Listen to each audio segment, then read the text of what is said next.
The broadcast is now starting. All attendees are in listen-only mode. Good afternoon and afternoon to this second in a series of webinars from State of Flux. We're covering a number of different topics, and today the intention is to cover information and technology, key accelerators for SRM leaders. With me today, I've got Keith Bray from Liverpool, Victoria, and my name is Lance Younger. I'm the CEO of State of Flux Technologies.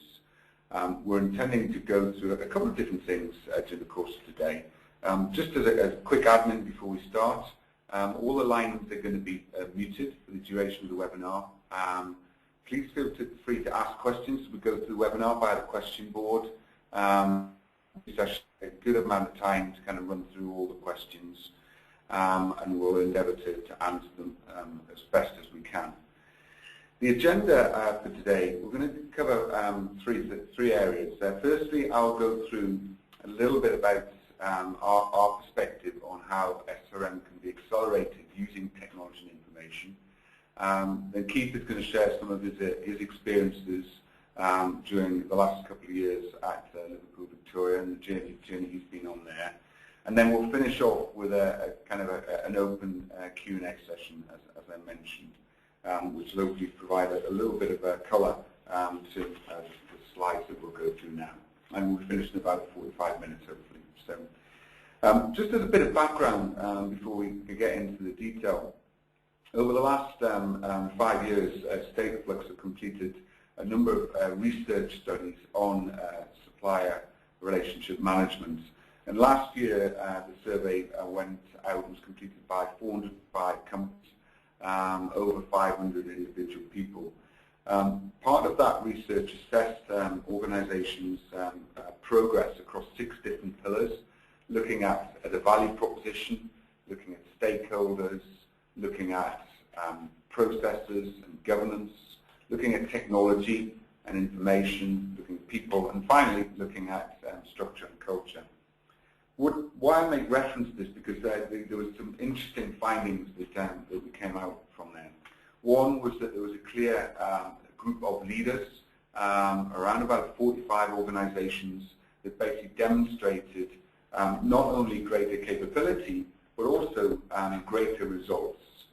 Results being post-contract savings as well.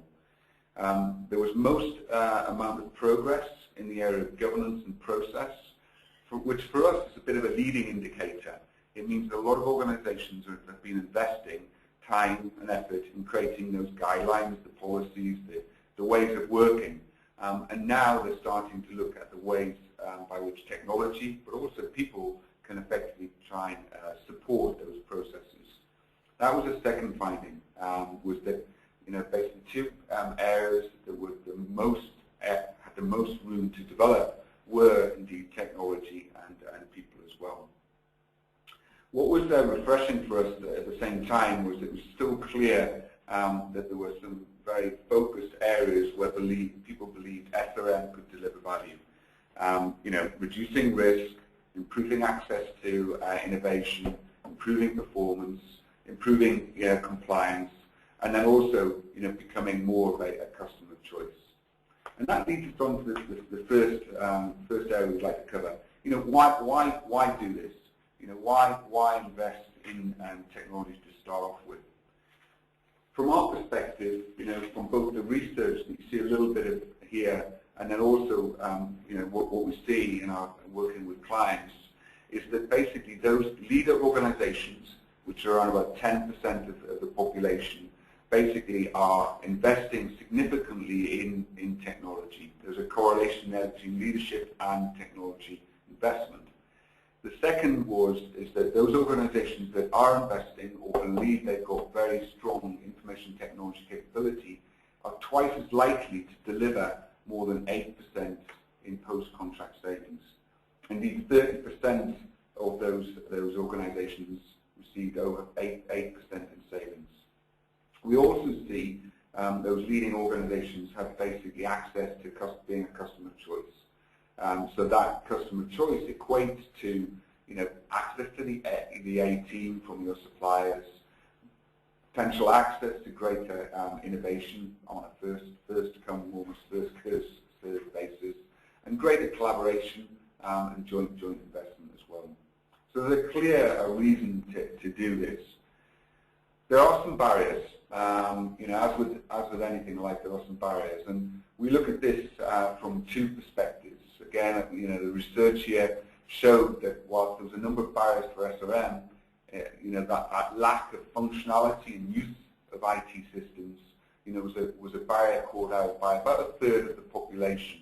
And within that, the barriers that people are referring to are things like, the actual ability to share information, not just within the procurement team, but also across businesses and across suppliers, the accuracy of data and being able to maintain a single source of information, integration of systems, not only within supply management, but also to your ERP systems. And finally, the pure functionality, the functionality, the capability of the platforms wasn't and didn't exist. The other thing as well from our perspective is that we believe that some of these other barriers can be addressed by using technology. And if you take, the biggest barrier that organizations feel at the minute, that lack of budget and resources or shortage of people, we believe that technology can effectively improve the productivity of a limited pool of resources. Statistically, there's research being done by McKinsey that call that out at about a 14% figure. So you can get 14% more from the team that you've got. That sort of resonates with LV, actually, Lance. So in implementing the technology platform, we give greater transparency to our internal stakeholders and our suppliers. It's given the other stakeholders within the business, the procurement function team, to have the ability to manage lesser important suppliers. So those suppliers are still important to the business, but potentially not strategic. So it's given those guys the opportunity to pick up supply management and drive the value through that process by using the platform. Okay, it's interesting and say played out in stats and in reality. Other opportunities we see, again from the survey, around about 56% of organizations had poor visibility or very poor visibility of their SRM activities. And that relates in itself directly to the ability to be able to manage risk and incidents, but equally so to be able to manage opportunities or benefits. One of the barriers here was the inability to quantify and measure benefits. A technology solution can enable an organization from a transparency perspective, and also aids collaboration and therefore addresses some of the cross-functional team working barriers that exist. And ultimately, what we're looking to do here is realise probably the biggest opportunity, which is improved performance across the whole of the team. So we mentioned earlier on the fact that organizations have gone a long way to basically improve their processes, and to build out their capabilities. So capabilities as category management, program management, benefits tracking, contracts, and collaboration. And whilst those processes have been, basically built out, what technology does is enables them or empowers them a bit more. And I'll give you a couple of examples. Yes, you can establish a good contracts management process, but how do you enable there to be universal access to those contracts in one solution, one area? How do you make sure that that is secure? How do you ensure that basically alerts that allow you to understand when a contract is coming up for renewal are basically measured? How do you enable yourself to be able to understand when you're hitting key metrics are measured? Well, technology can support that. Similarly, when you come to measuring risk, being able to log, track, manage, escalate risks in a consistent way that's structured, that's visible, that meets the requirement of your internal audit and compliance teams, as well as third parties. In financial services, that's people like the FCA and like the Fed, and in other organizations, you're equally as liable to be, often indeed by your future customers. And then intelligence, one of the most powerful things associated with having, all your information managed in one place is the ability to be able to manipulate that information, report on that information, all at speed, as opposed to having to scrabble with Excel spreadsheets, find information that's embedded or SharePoint somewhere. And this all comes back together as well in and around performance. Be able to track SLAs, compare suppliers, benchmark trend, all in one place in a dynamic environment. Is what technology enables you to do. Tied to that, you've got some where I classify some of the enablers, and they're at the bottom here of the cloud here. The experience has to be intuitive, and it has to be social. More and more, you and I are all experienced in LinkedIn, Amazon, and we want the same type of user experience. Technology can provide that now. There's a greater ability to be able to mimic that behavior. In a similar way, people want to be social, they want to collaborate. Many organizations use platforms like Yammer and Tibber and Socialcast, and so technology needs to empower that as well. Secure, it can't be taken for granted, but it has to be secure in a mobile environment.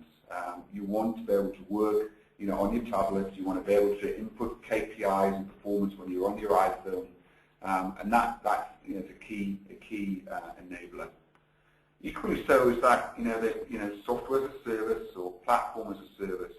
Not only is it quick to implement, we can implement our software and we'll do it quick if you push it hard, and so technology is quick to implement and therefore quick to deliver the return on investment that you want to get from that investment. And finally, something that's critical for us is that integration across all these capabilities, that seamless flow of information, and then also the ability to be able to flow beyond that into your ERP systems, your homegrown systems as well. We actually believe as well that from a supply and management perspective, you do need a different set of capabilities. You've got a different audience than potentially you've got with your traditional procurement processes of analysis and sourcing, or some of your other systems as well. So what it looks like finally covers a little bit about data and data management. As you can see here, another little bit of analysis from our research where there's some key areas that we want to be able to share information with your suppliers. And the biggest one by far is supplier performance management. In 2012 it was 66% of the population. Now it's 72% of people want to be able to share supplier performance data. Next, linked to that is demand and forecast data. Then you move on to some of the relationship management side of things and some of the requirements gathering, and then product information. In reality, what we see is there's a lot more information that people want below this, that they want to be able to manage. And the challenge is not how much information you can gather, it's making sure that information is relevant and pertinent. In turn, the data needs to be dynamic as well as static. You need to be able to input KPIs, as I mentioned, but also be able to track risks and how they're changing on a day-to-day basis. Manage and manipulate that data, and an easy way is to drag and drop and create your own dashboards of that data. So it's not page upon page of Excel spreadsheets, but it's easy to be able to see that information, understand it, interpret it, and then do some level of predictive or forecasting against that.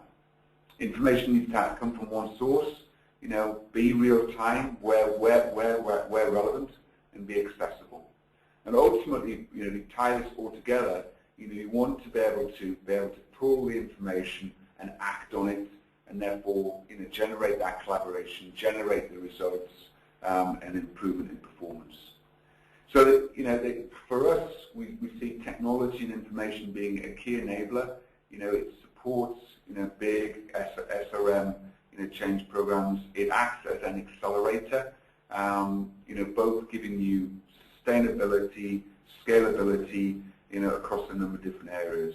And yes, you can get started and should get started with some basics in place, like your process maps, like your Excel spreadsheets, but very quickly you should move on to using technology to basically improve productivity and performance, and those relationships you have with business partners, suppliers, and basically your functions like procurement, and quality, and risk, and audit. So that's a quick roundup of a little bit about the sort of point of view and what we've seen from the research.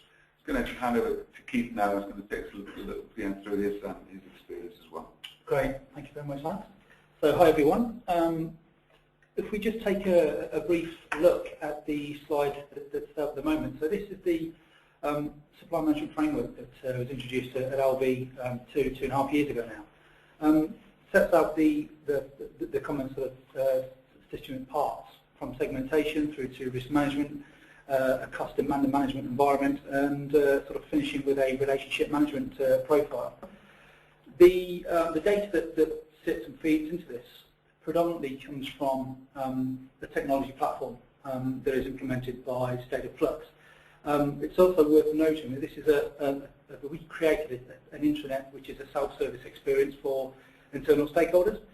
So if they seek an opportunity to have a look at the segmentation process, to review where a supplier sits within that sort of profile, they have the ability to do that. They can look at performance, they can look at any risk management, any concerns that may be outstanding, the meeting governance, and performance and relationship feedback via 360 surveys can also be collated and viewed on this intranet platform. So technology, a key enabler within LV, and really at the heart of the supply management program. So LV and State of Flux, we worked closely over the last 2 years to implement the platform, and we continue to look for development opportunities within that platform. I think it's key to recognise that actually one size will not fit, will not fit all. There are some elements more beneficial and more relevant to some organisations and some suppliers. So we continuously look at that and make those tweaks wherever necessary. The platform connects our key suppliers with the relevant stakeholders within LV. So it is one environment to capture all of the service, performance, risk, relationship, and cost management content. Over the past 18 months, we've jointly tailored the platform to ensure it's aligned to how we manage our suppliers and easy for stakeholders to really find that information quickly. We've made 2 fairly recent enhancements to the system, which have been risk management and innovation.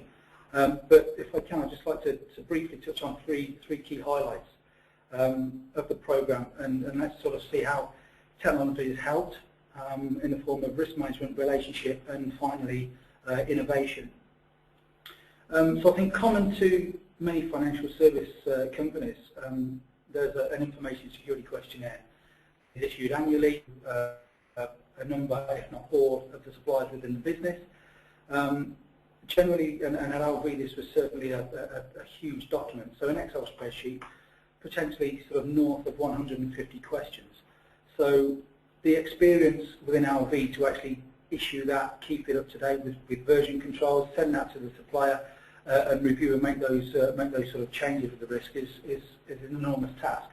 The feedback from the supplier was never great. It was fairly poor, but actually it was welcomed. We knew, they realised that it was a process that they needed to complete. So we took the opportunity to work with State of Flux and LV's supply risk management team at trying to enhance and build something that would actually make this easier. And that has come in way of a survey tool experience. So it's a branch logic approach to asking all of these security questionnaires. As I said previously, one size doesn't fit all, so it's really aligned to what the supplier provides, either in service or product, directly into LV. It's a repository for all of that information, so any performance or risk or regulatory risk concerns is stored in there, and it's transparent. So the internal stakeholders within LV, the supply manager, and to an exec level, can review that data in a live environment, as can the supplier. Yeah, I think just a quick add there as well. I mean, the way that we've worked with LV over the last couple of years has been very collaborative in itself. We've been able to shape the platform in a number of different ways. It's highly configurable, both from a branding perspective, but also workflow. So yeah, you've got your surveys up front, but then the ability to log risks and incidents, to retain your BCP plans or disaster recovery plans, and so it's like a closed loop approach from a risk management perspective. Yeah, it's pretty flexible in terms of those questions, questionnaire formats, whether they be one like this or one that may be shorter, one may be longer as well. And then it's repeatable, the process. It is, yeah. It's not only useful for the 360 and that sort of ISQ experience with our suppliers. The risk data that the supply manager seeks and notices, the internal stakeholders and the risk team collate that data online. Yeah. It's there, it's visible, it's transparent. We get that live information up to date, and it's mitigated some fairly significant risks within LV with suppliers that have entered into liquidation. Fortunately, we've seen it coming, we've reacted, and we've mitigated those risks really due to the use of the platform, which is fantastic. Yeah. Just moving on to the relationship side. So this is a 360 feedback survey that we issue to all of our key suppliers. So those strategic suppliers and the higher level preferred suppliers that are important and critical to our business. It's an online survey. It covers a number of relationship themes, so commitment, transparency, and innovation. The results are aggregated. We review those internally. A supply management team review those internal stakeholders and the supplier, and we look for any potential weakness, and we will establish a workshop, and we'll work through those weaknesses to increase the performance of the relationship. We'll also look for the strengths, and we'll try to and develop on those. I think the picture that you can see in front of you shows two reports. The initial one is really a benchmark, actually. So where was the relationship at the start of sort of managing that? Yeah. And then moving forward, actually, when we hold the next 360 survey, generally every 6 months, we can see where the performance lies. It's a great report, actually. So the system does pull off fantastic MI, great reporting, but this really helps at an exec level to see where the touch points are within that relationship. And we work through those. Getting that balance right is quite important in terms of the amount of information you say and how it's shown on the platform and how easy it is to configure it, and creating your own personal dashboards, as well as the speed of extracting data in those automated reports. That in itself is one of the big productivity levers that people often play. Yeah, couldn't agree more, actually. So previous to this, Excel spreadsheets, try and pull up a report from PDF, from a Word document, from an Excel spreadsheet, to create that for an exec who potentially may want that within the hour. It's been tough. So this system does that, not anything for you. Finally, if we just move on to innovation management. So the one area that is talked a lot within supply management. Historically, we've had lots of suppliers proposing innovations to the business. It's been difficult to take those innovations and determine actually whether they're going to add real tangible benefits to the business. It's been tough to see what the return on investment is, and the timescales behind any innovation that's been submitted. Again, an Excel experience was in place, but didn't offer a huge amount. Innovations generally came into the business and we never progressed. So we worked with State of Flux again to create an innovation module, but actually one that was for LV and important to LV is actually challenge-led. So I wanted the suppliers to create an innovation or propose an innovation that was directly aligned to our business challenge. We were getting lots of innovations that were potentially sales opportunities for a supplier, which is great because they know the market. But actually, I wanted something that was more tangible. We now have little forums set up within the business, so key stakeholders in the business feed business challenges in. So things that actually, what bugs them, what are they finding difficult at the moment. It's a template sort of experience that feeds into the platform. And every supplier that has access to the platform has the ability to almost take a category management approach. If it's an IT challenge and they're an IT provider, they can scroll down and see the IT challenges. If it's marketing and HR, they'll do the same thing. So the supplier has true transparency. They're directly in line with the business challenge, so it sort of means something. What they will propose will be reviewed, and they will seek feedback, and hopefully we can implement those innovations. There's also an open innovation and a continuous improvement element to this module as well. So we appreciate that actually not everything needs to be led by a challenge. They know the market, suppliers do, and you'd hope that actually they would seek opportunities to sell new innovative opportunities to LV as part of being a customer of choice, which is the ultimate sort of drive. And continuous improvement is what it is, Lance. It's actually what you do for us now. How can you do it differently? How can you do it more cost effectively, potentially? So yeah, that's the sort of three key elements of technology enablement and how that helps within LV. As I said, it's really the heart of the system. It's extended beyond the supply management team. There's almost a hybrid model in place where the sourcing and procurement team take on 10 or 20% of their time to manage suppliers that aren't critical, but actually they're still important, they still add value. So they manage the suppliers through the system. Internal stakeholders that welcome the opportunity to take on supply management, they learn the processes, they get the tools from the internet experience, and then they also manage suppliers through the platform as well. So it's a great tool. Okay, fantastic. Well, Graham, there's some great insights there into what you're doing, and then we'll start to see a few questions come in. So what I'd like to do quickly is just do a quick sum up here of some of the sort of the benefits of using SRM to kind of once you can basically accelerate that.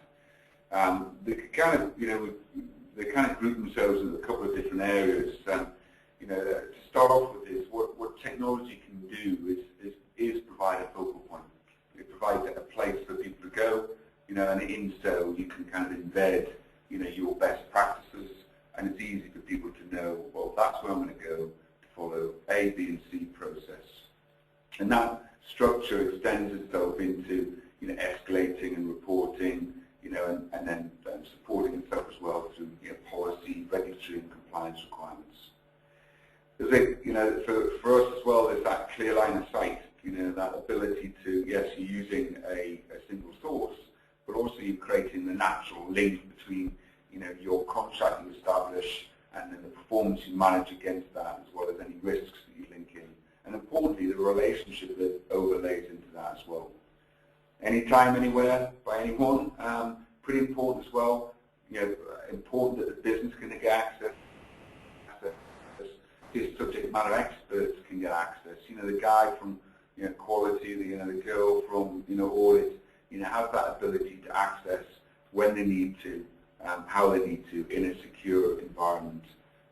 Being able to use that dynamic data to basically support rapid and sustainable and scalable adoption of SRM. I think what we find as well is that the step change that organisations see is that when they go from Excel spreadsheets or Word documents retained on a SharePoint to the platform, it becomes more holistic, it becomes more comprehensive, and you kind of embracing it across an organisation as opposed to in one team or with one supplier. And ultimately, that technology enables connectivity. It's a natural one to call out, and enables collaboration, and ultimately creation of either value through innovation or creation of responses to risks and incidents, and the sharing of that as well, driving to productivity and performance. We've heard from Keith what he's achieved at LV. We've heard that story with many of our clients as well as I believe what you see here from other organisations as well. So technology, I think, is a powerful accelerator. It has a number of other benefits. What we'd like to do is basically take some questions from the floor. We've got a couple that have come in. I've got one for you straight off the bat, actually, Keith, which is near and dear to your party, about innovation. So who feeds the challenge in innovation module? You talked about that a little bit, and is it any stakeholders and a point of resources? A point of resource throughout the business. So with most businesses, there's an internal business unit function. So we have key stakeholders within those functions. We have a quarterly review session, so we hold this forum where we actively receive business challenges. So they're led from the business. It isn't supply management or procurement pulling those challenges out. They're coming to us with these business challenges. Okay. So yeah, we pull that information from them, enter it into the platform, and then we review that together collectively, and we decide what we take forward. Okay. If it's rejected, then we give that feedback to the supplier, which is obviously welcome. So it's initiated and managed on the platform. It is, by the supply management team. Okay. Another one for you. So you're in demand here. In LV, how do you measure supplier performance? We touched upon risk and relationship and innovation. You do performance as well. Yeah. So we have a number of KPIs, service levels within the contract. Those are stored within the system. So as per an Excel spreadsheet experience, we will sit down on a monthly basis and we review incident, service, performance, delivery. So we'll do it on a monthly basis. That plugs into the system, which then creates that dashboard for the executives and internal stakeholders if required. We have an internal team as well that assists and monitor incidents and reporting more so on an IT side. Yeah, so that ties into the system as well. So we have that supply view and internal stakeholder view. It also helps with the 360 feedback surveys as well, and the voice of the customer, which we also perform. Okay. So we look at relationship performance, service performance, delivery performance as well. So. Right. So you're taking KPIs or SLAs from the contract, managing them through into your performance, effectively module, and then basically it's action tracking off the back of that as well. Yes, it is. Yeah, and then if it's any issues, are managed through the system as well. Got you. We've got another question here as well, which is how are you measuring visibility to an SRM process? I'll take a first pass at that, in that I did call out early on in the presentation that ability to get visibility across the process. We can do that in a number of different ways using technology. The obvious outcome is results, is performance improvements, but I think the question is pointed more at the process to get those results. Within our platform, we've identified, well, you can flex this, but we've identified 35 points which effectively build the equivalent of a supplier strength profile or supplier profile strength, a little bit like your LinkedIn profile, where by completing certain elements, your profile gets stronger. What we do with these 35 different points is blend both the documents that are there, as well as a level of progress. So that enables you to manage the process itself, the status process, whether it's complete or red or amber or green, or whether there's no activity at all, and then in turn report against that, which gives you the visibility. We also, being a web-based platform, you've got the ability behind the scenes to be able to understand where people are spending most of the time on the platform, when they're spending most of the time. So are they spending all the time on performance management, or maybe there's a lot of innovation management, and therefore you can change and tweak things on the technology, to basically encourage people to spend more time in places, direct them to places, shut down elements that aren't being used, because you don't want it to be overcomplicated. You want a simple solution, a fit for use solution as well. Just looking at the questions again. Question here about have the technologies been tailored to different types of suppliers you've identified in the segmentation process? So, can I take that? Yeah. I mean that sort of ties in with your last point. So throughout the process, with the platform being implemented, we have that consistent review of what is being used on the system and what isn't, or what's being used to what degree. So that helps us tailor the platform or the modules within the platform to our existing suppliers. As an example, so we could have 15 strategic suppliers who would take on board a full supply management approach. So they would use all the modules within the system, so the performance, 360 feedback, the innovation, market trends analysis, financial trends, etc. So they would use all those modules.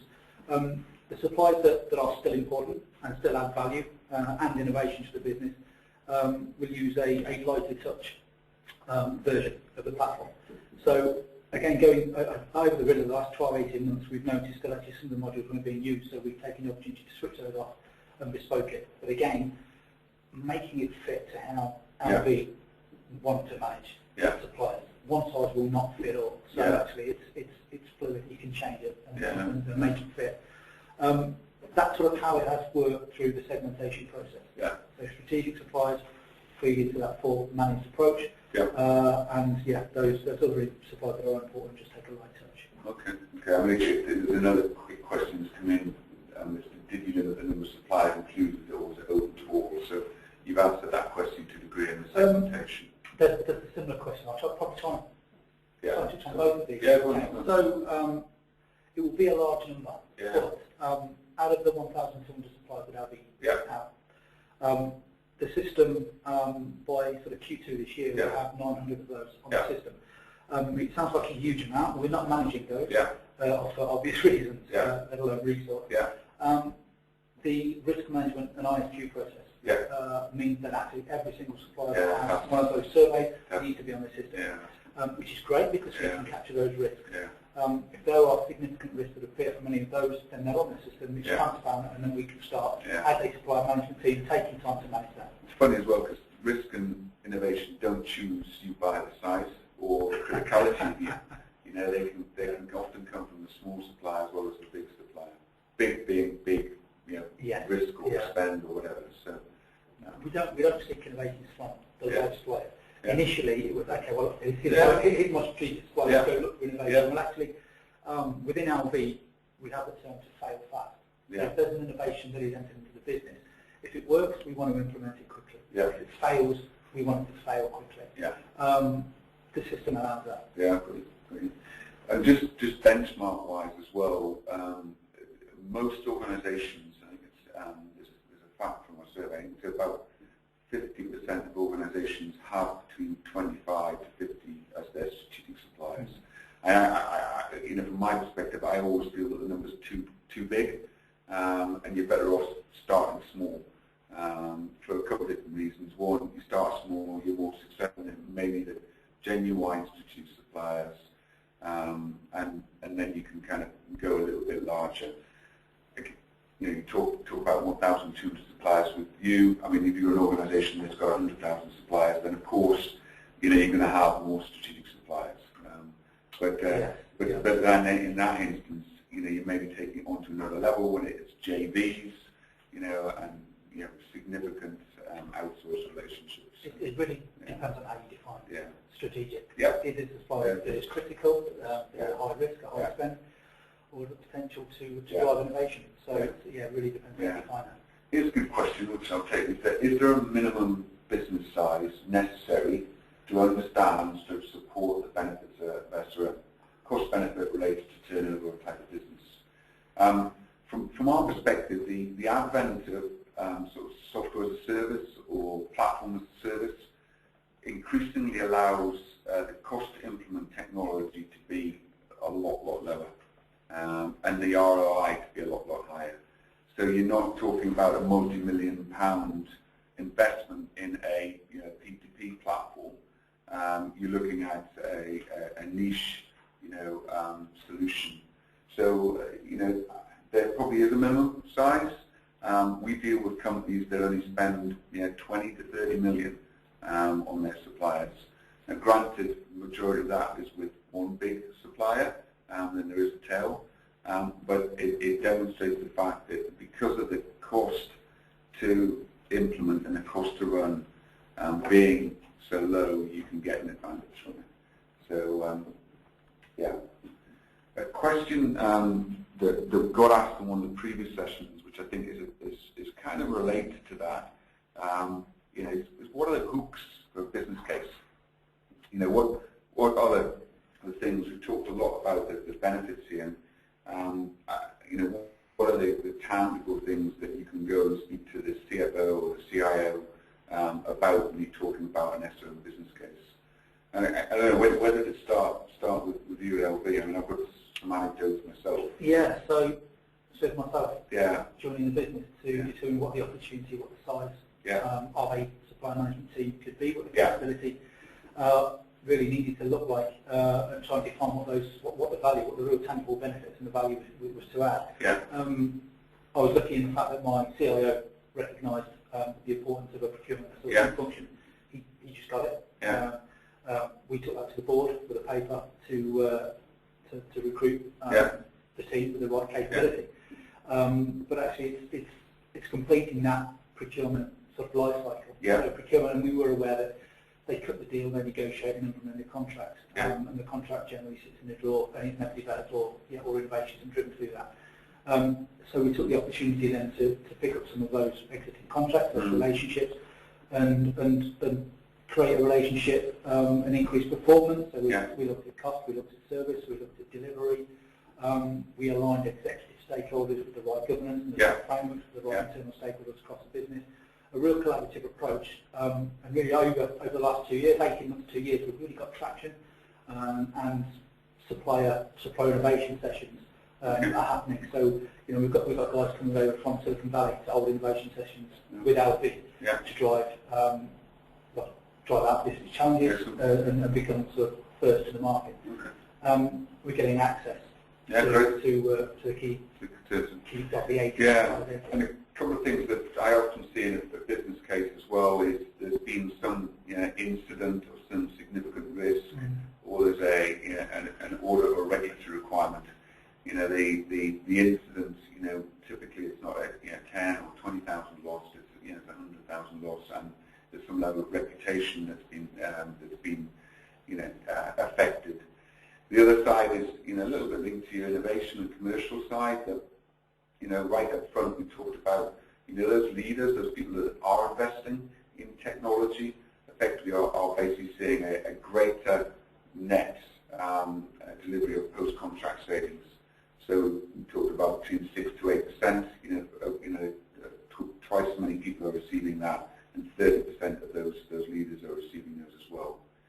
And the other way often to look at it as well is the pure cost. If you've got one or two suppliers, and we talked about this earlier on, that you spend 10 million with, 20 million or 100 million with, if you're investing a couple of £1,000 per supplier, and you've got 20 or 30 of those suppliers, then it's quite a small investment. It's quite a small investment for the upside that you're guaranteeing, the scalability you're getting, and the progress you ultimately see. So there's a couple of different hooks that you can get here as well. Here's a question as well. In a large company, there are many business stakeholders that interact with a supplier. How did you communicate the program tool to the masses to get them aligned to take advantage of the tool's functionality? So that's broader stakeholder community. It's a bang-on question, because this is the difference between an analysis tool, sourcing tool, P2P tool. A supplier management tool or SRM tool needs to be for suppliers and the business almost first. Yeah, this sort of touches on the SRM program, doesn't it? As well as the sort of the technology enablement piece. So just really taking a step back, joining the business, creating the framework, creating the governance, and understanding that there will be multiple stakeholders within the business. And took the opportunity to walk through a segmentation process as well, just to understand who those key stakeholders were within the business, so who needs to be aligned with whom, within the supplier side. At a senior exec level, it's really asking the question, this is the relationship, these are the stakeholders, who needs to be involved. And they're then involved in the governance and the framework and the review meetings, etc. From then onwards, technology enablement is introduced. Each one of those play a part in that relationship.